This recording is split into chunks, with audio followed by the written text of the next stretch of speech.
Bonjour à tous, petite vidéo vite fait sur l'affaire Kalash.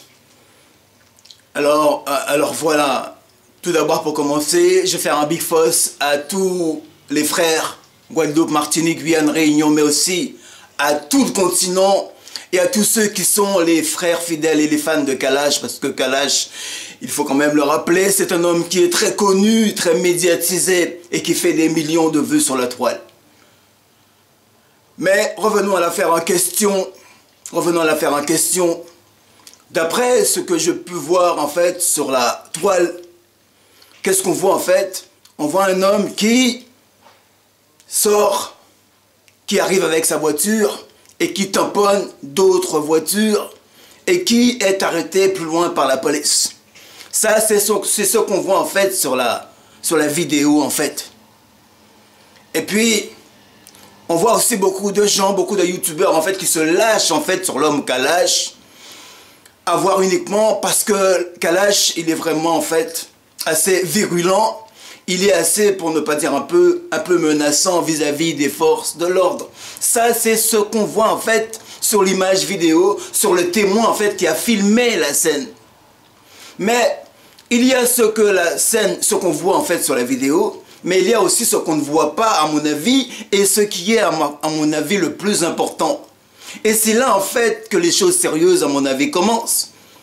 Parce qu'après avoir entendu son avocat, l'avocat de Kalash, il s'avère en fait que l'homme sortait d'un concert, que l'homme aurait heurté une voiture et non pas plusieurs voitures, qu'il se serait arrêté normalement comme quelqu'un qui fera un constat. Mais aussi, il s'avère que l'homme aurait bu. Et l'homme est poursuivi en fait pour outrage et aussi pour délit de fuite. Alors vous me direz, où est la vérité, où est le mensonge? Mais en tout cas, je pense et je crois savoir quand même que ceux qui sont dans l'affaire et qui sont auprès de l'homme sont quand même plus proches de la vérité que ceux qui ont filmé la scène et qui sont plus ou moins dans le buzz en fait. Alors il est très important de dire que le plus important, ce n'est pas uniquement ce qu'on voit sur la vidéo, mais le plus important, c'est ce qu'on ne voit pas. C'est lorsque l'homme est amené en fait par les forces de l'ordre. Et qu'est-ce que j'apprends? C'est que l'homme a été molesté, l'homme a été très sévèrement molesté au niveau de la bouche et au niveau du nez. Voyez-vous, chers frères et sœurs, ce que nous voyons aujourd'hui dans un pays dit des droits de l'homme. Alors bien évidemment, l'homme avait des antécédents judiciaires, mais ce sont des antécédents judiciaires qui n'ont rien à voir avec l'affaire en question.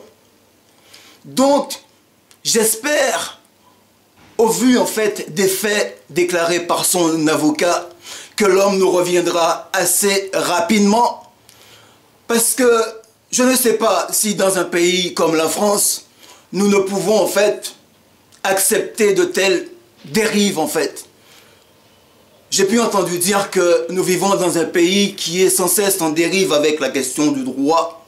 Ce n'est pas moi qui le dis, c'est monsieur Jacques Toubon. Nous vivons dans un pays qui est de plus en plus dans la dérive de la répression. Ce n'est pas moi qui le dis, c'est monsieur Jacques Toubon. Alors voilà, chers frères et sœurs, il y a une chose très importante aussi qu'il faut dire, c'est qu'il ne faut pas surtout se baser en fait sur tout ce que disent certains youtubeurs qui sont souvent dans le buzz et non pas en fait dans la recherche de la vérité et qui sont souvent de nature à induire les gens en erreur. Voilà ce que je voulais dire en fait en gros, chers frères et sœurs, sur l'affaire Kalash. J'espère qu'au vu des éléments nouveaux que nous apporte son avocat, que l'homme Kalash sera rapidement libéré. Parce que dans un pays comme la France, il y a encore ce qu'on appelle le droit. Il y a encore ce qu'on appelle cette envie de faire justice, cette envie de voir en fait que la véritable justice se réveille enfin. Merci à vous.